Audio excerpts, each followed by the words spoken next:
What does it mean to be the son of a hero?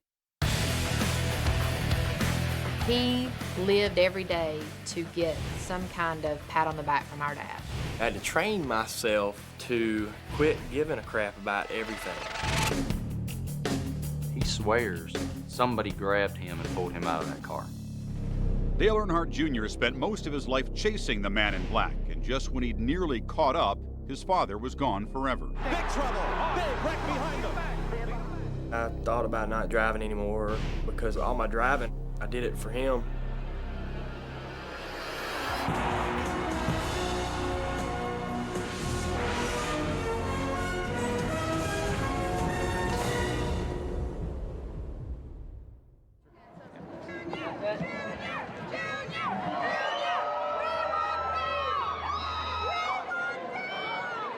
It was unbelievable the amount of people, fans, that were trying to grab a hold of his leg or try and touch him. It's really nothing other than rock star status.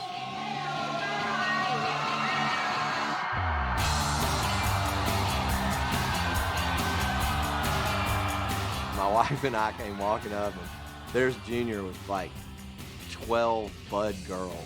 It was absurd. It was like something out of a rap video or something. I just remember going, God, the racing guys have got the rock stars beat.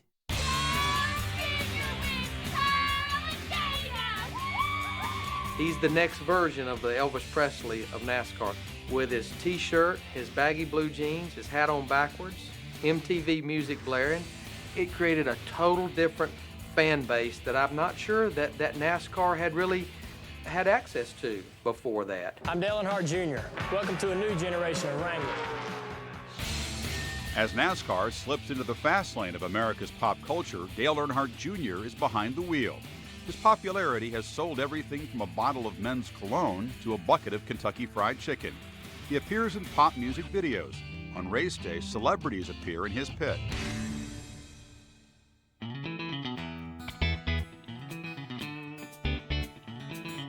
His public image is this extroverted, wide open, wild guy. And while he can be that, 90% of the time, he's a very introverted person. He's still, despite his fame, slightly uncomfortable for an autograph session or a public event. There's always a little bit of nervousness in him that exists to this day. I think Dale Jr. was probably about 18 years old before he ever had his first date. He wasn't in the popular crowd by any means. He was skinny. He was very fair-skinned. He was very small compared to other kids. You know, just fair blonde, and pretty immature. He's perfectly happy with having 10 of his buddies around all the time, just hanging out, playing computer games. Probably ain't got a serious bone in his body. Get in it! I like to drink his beer and likes to party and all that, you know, but he doesn't have to have the flashy glass and brass and high-maintenance girlfriend. Makes millions of dollars a year, drives the sport of NASCAR. He still lives in Mooresville, North Carolina, in a glorified double-wide trailer on farmland. That's Dale Jr. He lives life day to day. He's always lived life day to day. Whatever was happening at the moment, he was happy. He has a personality that is infectious. It's his style. But when it comes time to get behind that wheel, he's also someone who can win a Daytona 500, who can win an all-star race, who has won championships in the Busch Series and contended for the Nextel Cup. When you roll all that into one, you've got like a total package.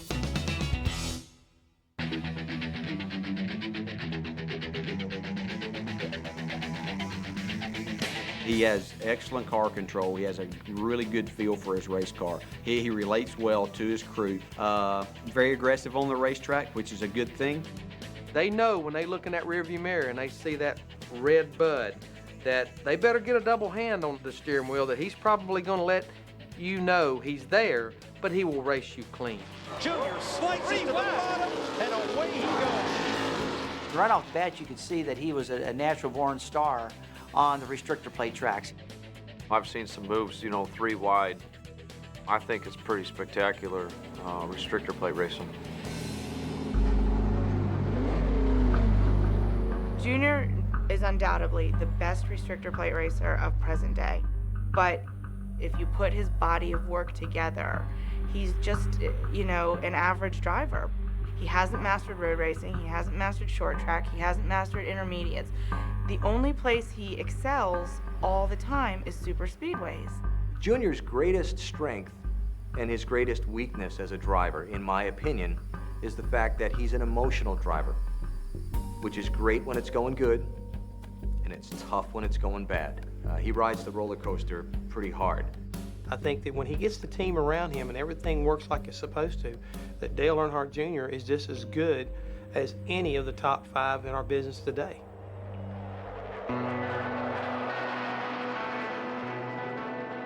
But as the son of Dale Earnhardt, not only a 7-time NASCAR champion, but a man of mythic stature, Dale Jr. is saddled with unrealistic expectations.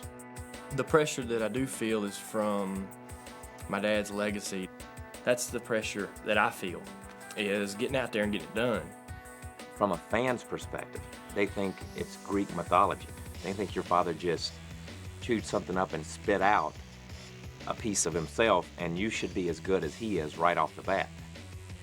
At the end of the day, it's about Will marketing to find Dale Earnhardt Jr.'s legacy, or Will winning. The great fear of his is that he won't live up to the expectations that the marketing blitz creates. The fans are out there, and he's scared to death that he'll let them down.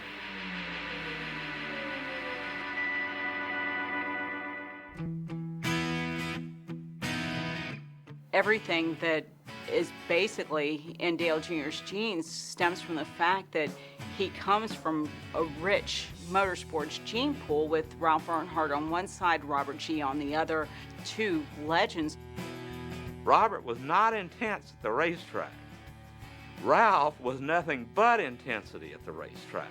So the gene pool automatically gives Dale Jr. a sort of split personality. I mean, he's got this real cool side, and he's got this real intense side. And sometimes they're fighting with each other inside the race car.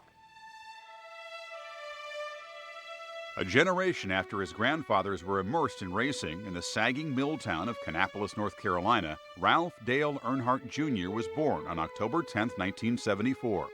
His mother, Brenda, worked at a bank, while his father, Dale, struggled to compete in his father's profession of red clay racing.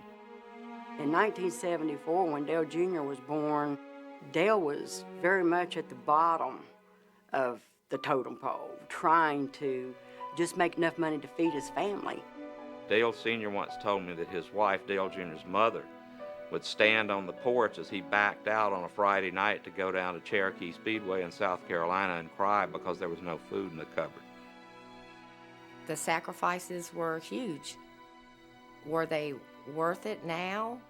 I would have to say yes. Did I admire Dale's sacrifice years ago? No, because I felt like it took away from us as a family. He was working all day, then he was working on the race car at night, and stumbling home at 1 o'clock in the morning, dead tired, and going to bed and getting up and going to work, and the whole cycle started over again, and the weekend comes and he's going racing. Hard to have a marriage like that. Earnhardt had already divorced once, and in 1978 his second marriage splintered. Brenda took the kids, Dale Jr. and older sister Kelly, and moved out. Dale was very shy as a kid, and like he is now, very much kind of a loner. He was very creative. He built racetracks out of cardboard and drew grandstands on them. He loved to stay at home, loved to watch TV, and eat bowls of cereal on top of bowls of cereal. And I would say, Dale, you can't sit here and collect 3 and 4 bowls of cereal by this chair. He's like, Mama, I'm on vacation. When Dale Jr. was 6, his world went up in flames. I guess I woke up about 7 o'clock in the morning and the house was on fire. We tried to salvage out clothes and things for him, what we could out of the house, but of course everything was messed up with water and smoke. We just was stretched and strapped with cash, man, and when the house burnt down, that was it. We didn't have nothing, and she basically had to give custody of me and my sister to my dad. By By 1981, when Kelly and Dale Jr. moved in with him, Earnhardt had won a Winston Cup championship and enough money to live on the upscale shores of Lake Norman, near Mooresville, North Carolina. When their father married Teresa Houston in 1982, the lives of Dale Jr. and his sister were changed dramatically. When I lived with my mom, and I said, "Mama, I'm missing a toy out of my toy box." We spent the next 15 or 20 minutes and we found it. And when I was at Dad's house and I was missing a toy, you were on your own. Dad was in the middle of getting his race career going. He was starting to take off. Teresa was trying to make sure the financials and everything was handled. So the last thing she wanted or expected was 2 instant kids. And I didn't hold that against her. It was hard on us trying to feel like we were even wanted. I mean, we basically kind of got shoved over there because my mama couldn't afford to take us. So it was hard, and you never really felt really plugged in to that whole deal. Never felt connected. As far as who raised Dale Jr., it was me. We had nannies that stayed in the home with us whenever Dad and Teresa both traveled, which was, they pretty much traveled together all the time. He would come home from work on his race cars about 8 o'clock at night, and he would sit in his lazy boy recliner and watch TV. And you'd sit on the couch and you'd ask him all kinds of questions, and he'd never even answer one, wouldn't even look over. He'd just watching TV. He lived every day to get some kind of pat on the back from our dad.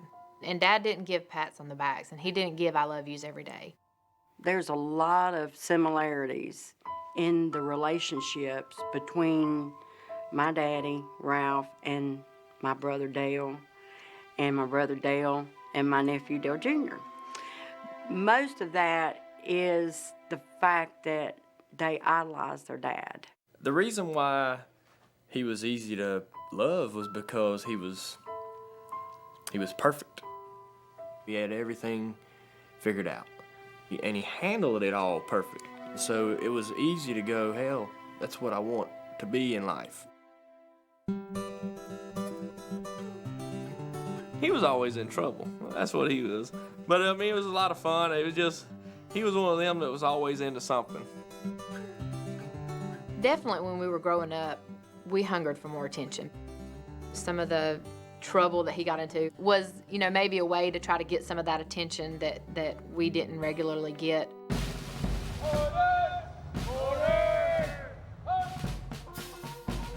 After Junior's mischief led to his expulsion from a Christian school in 7th grade, he was shipped off to Oak Ridge Military Academy near Greensboro, North Carolina. All of a sudden, he's now responsible for his showers, brushing his teeth, getting his shoes shined, laying out the uniform parts, wearing the appropriate uniform. It totally cut all the rough edges off. It was a big, big deal as to evolving me into who I am today. And it probably was about 20 or 25 days later that I showed up at military school because I couldn't stand the thought of him being up there. I just knew that he needed to be looked after. They were together all the time. They were the nurturing big sister and the runt little brother. And to this day, she's his primary advisor. She looks at his contracts. She runs the Dale Jr. phenomenon. And he respects her more than probably anybody else in this world, period. After a year and a half at Oak Ridge, Dale Jr. returned to his home and entered Mooresville High School. As a teenager, he and half-brother Kerry dabbled in racing, running a Legends car and a homemade street stocker. But these small steps in his father's shoes only showed Dale Jr. how big they were to fill. I had a lot of problems with my stomach around the 10th grade, 9th grade, and it was all, I was worrying, had a lot of stress. I started understanding that, all right, this guy's my dad. He's accomplished just about everything you can accomplish. He's done it all. And what am I gonna do with my life? It was wearing me out, and it was putting me in a lot of pain. I had to train myself to quit giving a crap about everything and quit worrying about every little piece of the puzzle, you know? Following high school, Dale Jr., at Dale Sr.'s insistence, worked in the service department of his father's Chevrolet dealership and earned an automotive degree at a community college. But to his dad's dismay, Jr. often overloaded his schedule by partying hard. Dale Jr. chose to get up in the middle of the day and frustrated the heck out of the biggie. He'd be resting while it was sunlight. You know, he thought he was not using the time wisely. I was finding entertainment out of being at the dealership and working. And basically, that was my career. That was my life. I accepted the fact that maybe I was just going to be a mechanic and fix your car when you brought it in.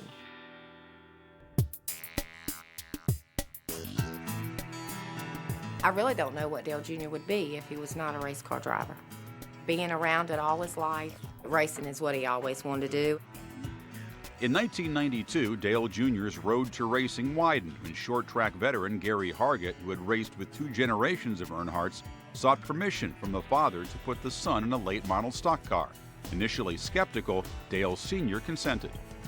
Dale Sr. knew he was sending him to someone that was A, capable, but B, someone who wouldn't handle him with kid gloves. He went down there, he slept in a sleeping bag at Gary's house, turned wrenches on the car, and basically learned how to race.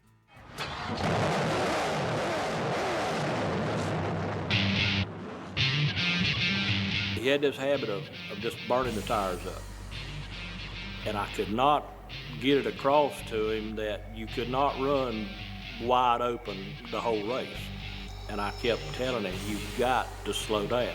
And he come on the radio and he says, I can't do it.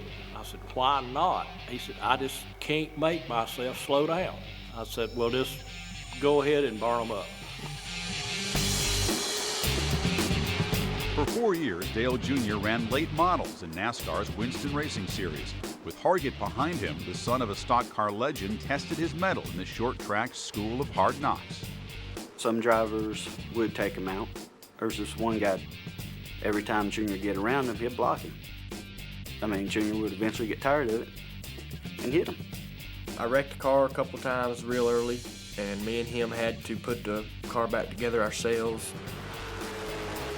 Everybody believes that he was just handed this racing career. I never saw the silver spoon.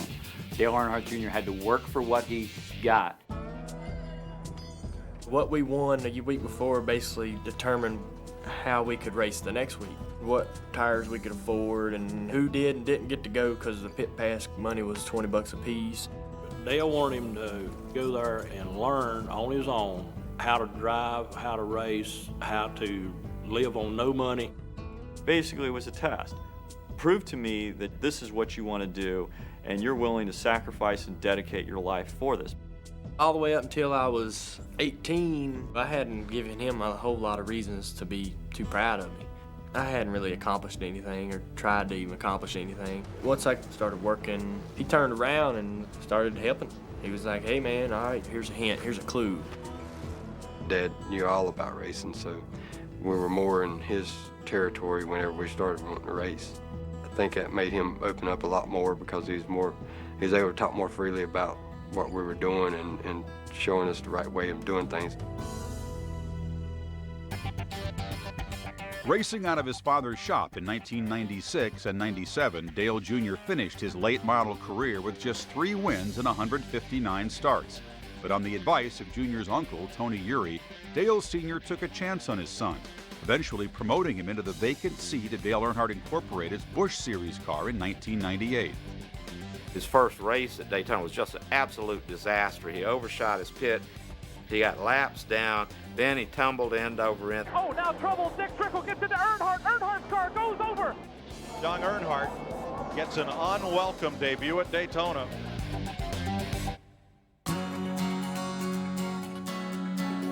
But just 6 races later, Jr. won his first Busch Series race. Dale Earnhardt Jr. will do his daddy proud as he wins the Coca-Cola 300. It was like a huge relief. Years of worry washed away. I had finally won a race at a big track, and my dad was there. This stacks up right with the Daytona race, so it's pretty awesome. Looks like he's a chip off of Ralph Earnhardt's old block. As soon as we won that first race, and we started sort of working together and talking about that career path, That career path led to 13 victories and Busch Series championships in 1998 and 1999. NASCAR's top series awaited as the Phenom's early success landed him a 6-year sponsorship agreement with Anheuser-Busch. At the time, it was the richest deal in NASCAR history. And how about this kid? I gotta tell you, that's hero material right there. But he's kicked those Clydesdales in a high gear. In 2000, his first full season at Winston Cup competition, the rookie racked up 3 wins, including the Winston, NASCAR's prestigious all-star race. It was becoming a season in the sun for Dale Jr. and his dad. It's just unbelievable how you feel when your kid does something great. It's pretty awesome to see him do this. To be able to win on the same racetrack that his father was racing on, probably the greatest time of his life. He lived to live up to what his father expected of him. Makes Daddy happy. That's what number one, man. Number one is making Pops happy. I'm sure Dale Sr. was invigorated by Junior's presence. All of a sudden, you got a kid there with you who's seeing this for the first time, and he's excited. Stuff that you used to get excited about, he's getting excited about. And here comes Junior to the outside of Dad. The two Earnhardts racing for the lead in the Coca-Cola 600. I think that especially Dale Earnhardt Jr. enjoyed it. And the harder his dad raced him, the better he liked it. It was almost like it became a little contest. And I think when Dale Jr. got going, well, Dale Sr. wanted to be the best Earnhardt. You know, he didn't want to get upstaged by his kid. At Bristol, when Dale Jr. kept beating on him, Dale said, "Richard, you go down there and tell him if he hits me one more time, I'm going to park him." Dale Earnhardt Jr. said to me, "Why do you think Daddy was so mad today?" And I said, "Because you beat him." And he said, "He needs to get over it because it ain't going to be the last time." I also remember him talking about Junior's going to have to be more patient and not be trying to take so much. And I would laugh, and he would say, "What are you laughing about?" And I said, "If you only knew how you sounded in saying that, because all he is you." I think he looked at it and said, "I'm gonna make it on my terms and on my plan and on my roadmap. Yes, I'm my father's son, but I'm not a clone." There was a lot of times where I still didn't do what he wanted me to.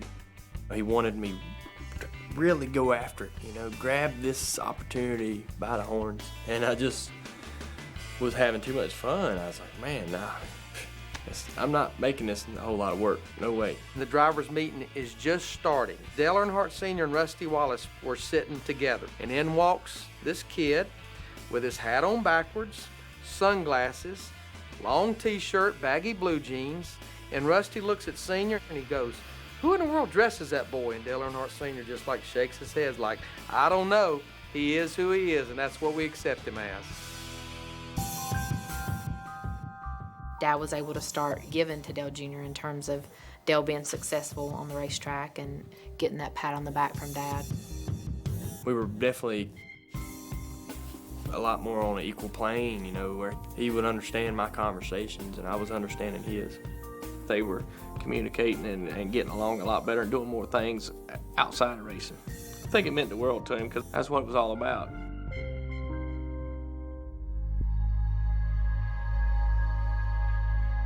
Months before the 2001 racing season, Dale Earnhardt Jr. had a dream so vivid that he was moved to tell the media about it.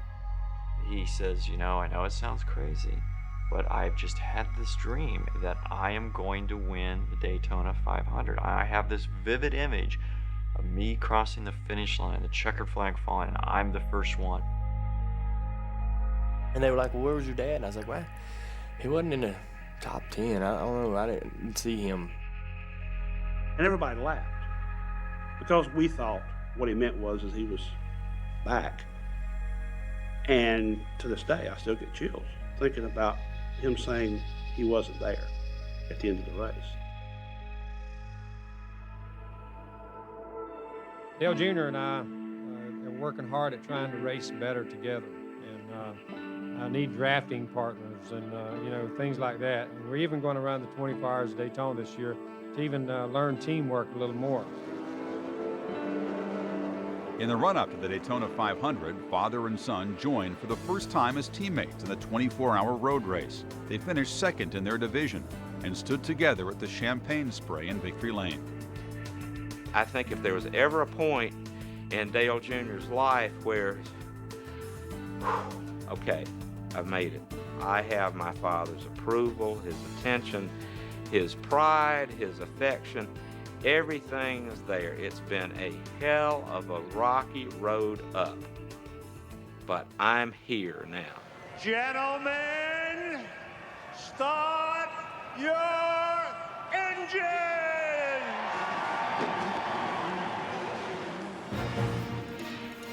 As the green flag fell in the 2001 Daytona 500, everything pointed towards successful seasons for the Earnhardts. Challenge up front, new leader, Dale Earnhardt Jr. Look at Earnhardt. Right down to the apron to take the lead. In a wildly competitive race that had 49 lead changes, father and son spent much of their time out front. Then, with 16 laps to go, Michael Waltrip, driving a Dale Earnhardt-owned car, took the lead, followed by Dale Jr. and Dale Sr. I knew my dad was back there behind me, and he wanted me to stay in line, but I was wanting to try to win. Was this dream of his going to come true, that he was going to win the Daytona 500 and pass his teammate to do it? Sterling's all over Dale Sr. This is a chess match at high speed. I can see that Cheshire Cat grin on his face right now with those bubble goggles just going. That's my two teams, and that's my son and my best friend up there battling for this Daytona 500 win. The 3 cars. Oh! Big trouble. Big right behind them. Lead him back. Come on. To the flag. Come on, Mikey. We were going through the corner, and I just happened to look in the mirror, and I saw the crash happening. You know, that's really the only thing I remember. I remember that and crossing the finish line. Michael Waltrip wins. This is great. I just hope Dale's okay. I guess he's all right, isn't he?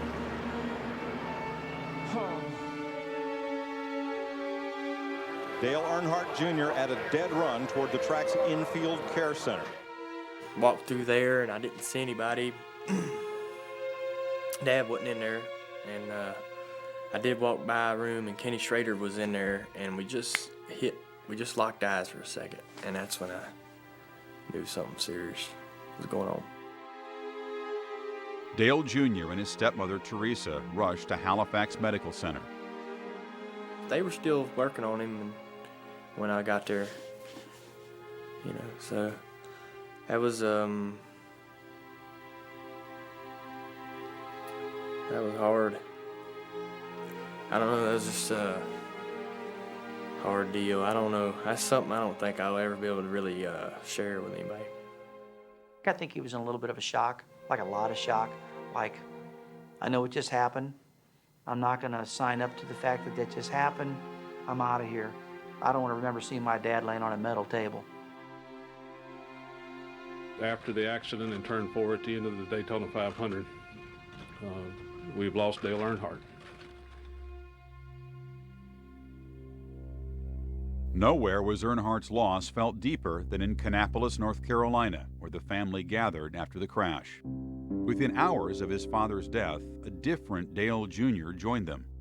There was broken hearts, there was broken people, broken dreams.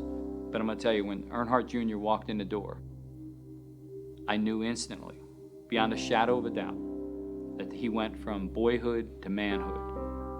And it happened somewhere between Daytona Beach and Kannapolis, North Carolina. Appreciate everybody's thoughts and prayers, and we'll get through this. Okay. And I'm sure he'd want us to keep going, so that's what we're going to do.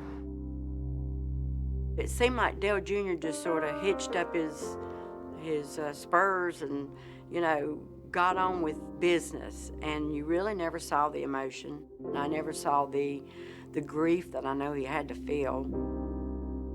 There's a good chance a lot of people are going to look at me and say, hey, all right, Junior, you got to keep this thing going. And I'm standing there with no idea. I knew what kind of man he was and what kind of man I am, and I didn't know whether I had it in me. A week later, the number 8 team was back on the track, and it soldiered on for the rest of the racing season. The week after he died, I thought about not driving anymore. I didn't really have much reason at that point because all my driving, I did it for him. And then I had to decide, all right, so what's my motivation? You know, where do I find my determination? The hardest thing for him to do was to come back into the sport, because then the fans, they look at you different. You carry that with you. No matter where he goes or what he does, he'll always carry that for the rest of his career, and that's a heavy burden. Each race also brought a round of ritual mourning by fans and probing questions by the media. Then, when Dale Jr. returned to Daytona for the Pepsi 400 in July, he met his worst memory with a quiet courage. Going back to Daytona was easy. Me and about 4, 5, 6 of my buddies rented a house down there, and we came into town early. We drove over to the racetrack and drove around it. He just went down to turn 4 where it happened and just sat there, just confronted it, and made a peace with it that he could live with. It has been a week of emotional highs and lows for Dale Earnhardt Jr. And Dale, your thoughts as you get ready to climb in the car. What are your emotions right now? I'm just ready to get out there and get racing. The fans all jump to their feet. Out front, clear. Earnhardt Jr. leads at Daytona. Junior's car was, remarkable in the corners. It wasn't that he had more horsepower than everybody. I mean, it was that he could go through the corners better. Dale Jr. dominated much of the race, but was shuffled back into 6th place as a caution flag flew with 6 laps to go. He's in 6th place. There's no way he's going to win the race. Time to settle the Pepsi 400 at Daytona. When they threw the green, it was like game on. It was like he was in another dimension. Look at Junior go. Still there. Up Clear, to 4th. clear. Junior to the outside of Mayfield for 3rd. He stared lap after lap, competitor after competitor, car after car, right in the eyeball and said, I am going to beat your tail today. Here's Dale Jr. to the outside of Dave Blaney for 2nd spot. You sat there and you watched that and you said, that's Senior. That's a chip off the block. To the outside for the lead in turn 4. Dale Earnhardt Jr. rockets to the front at Daytona. Listen to the crowd. It's going to be Dale Earnhardt Jr. using lessons learned from his father to go from 6th to 1st and score the victory in the Pepsi 400. That's unbelievable. How did you get to the front after the restart? I had a great car. It was all car, 100%. I just holding on. Yeah. You've learned a few things through the years, though, haven't you, from certain people? Yeah. Yeah, he was with me tonight. I don't know how I did it. When he stepped above all the emotions and all the heartaches and turned it into a victory, which was his way of handling it, which I think is the most defining moment, I think, in his career.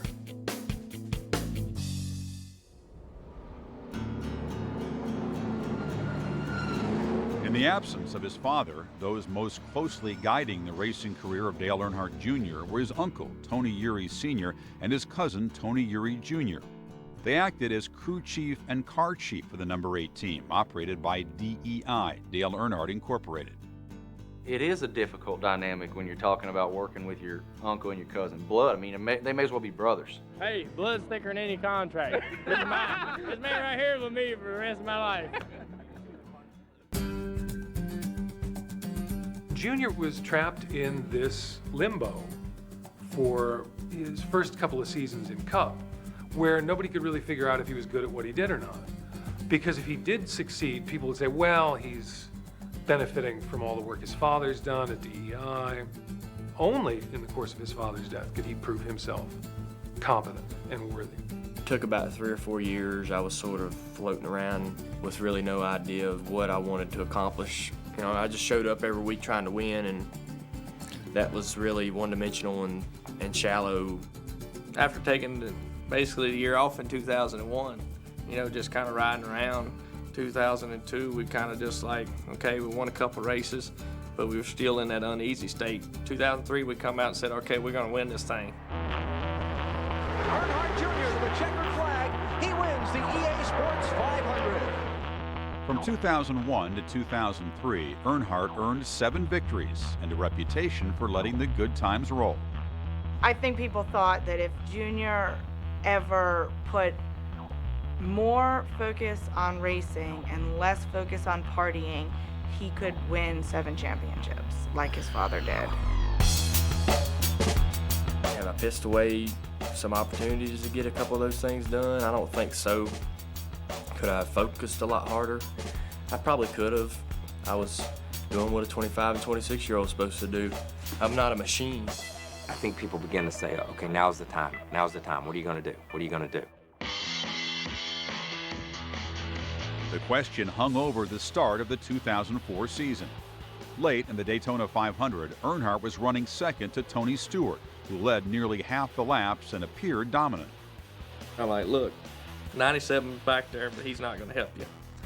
If you want to win this race, you're going to have to come up with something yourself. Oh, look at this. Another run to the inside of Stewart, and he might have him this time. A great run going in turn three. He's got him. We had a good car all weekend, but to make the move that he did to get in the lead, that was all him. The legacy continues. Dale Earnhardt Jr. wins the 46th Daytona 500. It will always be one of his more cherished moments, is that I was able to accomplish something that my father did also. I actually did it faster than my dad. You know as well as anybody how hard it is to win this race. Considering that, what's this victory mean to you? It's the greatest victory of my career. It might be the greatest day of my life. Victories at Atlanta and Richmond helped Earnhardt lead the standings for 9 of the season's first 14 weeks. You started seeing early signs that this was a team that could contend for the championship, but it came to a screeching halt after the accident at Sears Point. On July 18th, Earnhardt was practicing for a sports car road race in Sonoma, California, when he lost control of his Corvette and hit a concrete barrier. Fuel splashed from a ruptured line, then ignited, engulfing the car in flames. Earnhardt was in the car for 14 seconds, with the heat reaching more than 1,000 degrees. He swears somebody grabbed him and pulled him out of that car and pulled him away from that fire. I guess he felt like maybe, his dad was there. It's certainly who I think helped him. He was in such excruciating pain. He was absolutely miserable. There was such a huge patch of burnt skin on the back of his leg that he reopened those wounds every step he took. Unable to finish the next 2 races, Earnhardt gave way to a relief driver. With his season on the verge of collapse, his body healed and his performance improved. But as the number 8 team cut the point gap in the standings, the tension between Earnhardt and Urey Jr. increased. They would just bitch and moan and complain and bicker and blame each other and raise hell, and it was a very difficult situation because they loved racing together. I think the part of the bickering is I want 110% out of him, and he wants 110% out of me. And if the car's not running, he don't think that I'm giving my part. They understood their relationship with each other. What the problem was is that poisoned the rest of the team. No trouble. Championship contender in trouble, crashing on the back straightaway. In the closing weeks of the season, crashes in 2 consecutive races dropped Earnhardt, who had a career-high 6 wins, from 2nd place to 5th. We were there, but God, we just threw it away. That was really hard to take. He was mad. I was mad. And we didn't even talk at last race, pretty much. Very hard to be around each other. 10 days after the 2004 season, DEI announced a major shakeup. Urey Jr. would become the crew chief for the number 15 team, driven by Michael Waltrip. Basically, the best way to describe it is they swapped the drivers. They left everything else intact. The cars that were 15s became 8s, and the cars that were 8s became 15s. And I was like, yeah, sure, let's make a change. I'm at the point right now where I know I can win 6 races anytime I want. So why not? Let's try something else.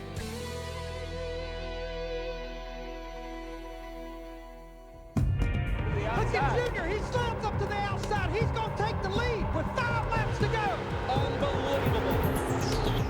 Racing without the Ureys for the first time in years, Dale Earnhardt Jr., paired with rookie crew chief Pete Rondo, led the number 8 team to 3rd place at the 2005 Daytona 500. But the promising start soon gave way to a season of discontent. I think he wanted to make his own mark for certain. I think he wanted to go out and dust their tails with Pete Rondo at the helm. When we started that year, I was like, okay, I'm going to prove to him how good me and these guys are. The Uries were so infuriated by that switch that they refused to work with Pete Rondo. And the proof was in the performance. The A car was just terrible. I was coming, Pete. He said something. I was on my way.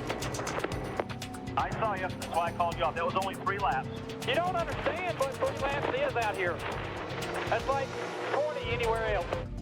With some different people working with him, that was the frustration. He couldn't make them understand what he was trying to tell them. I literally saw Dale Earnhardt Jr. looking across that garage wishing he had Tony Jr. back in that trailer with him rather than over in that 15 trailer. Just 11 races into the 2005 season, with the number 8 team in 11th place, Rondo was fired and replaced by DEI's technical director, Steve Meal. But the tension between Earnhardt and the Uries kept simmering and reached a boiling point at the Coca-Cola 600. Oh, Michael just got turned. What in the world happened, guys? I think the 2 DEI cars just got together and brought on that big pileup. He acts like he's friends with him, but every time he gets to wearing him on the racetrack, he ends up wrecking him. So DEI's got enough problems. We don't need that. As the number 8 and 15 teams continued their struggles, Earnhardt was in the unfamiliar position of being a target for criticism. For them to go through the first half of 2005 winless was a big deal. This is one of the sport's top drivers. It's the top star. It's one of the marquee teams. They're supposed to contend for the championship, and they're not even on the map. With only 1 win, Earnhardt failed to make the chase for the championship. He called a truce with Tony Uri Jr., who rejoined the Budweiser team as crew chief during the final 10 races of the 2005 season. That whole year was sort of a disaster result-wise, but it was necessary. We got together and said, hey man, is there a chance you want to work with me ever? And he's like, yeah, I think you're a great race car driver and I want to work together. That's the first time he's ever told me he thought I was a good race car driver. I felt like in his mind he was carrying me, you know, and he probably thought the same thing about me. He knows I have respect for him, and I probably tell him more now. And I think he understands that I'm on the box doing all I can do. And I think that that's what's going to make this deal click a little bit better.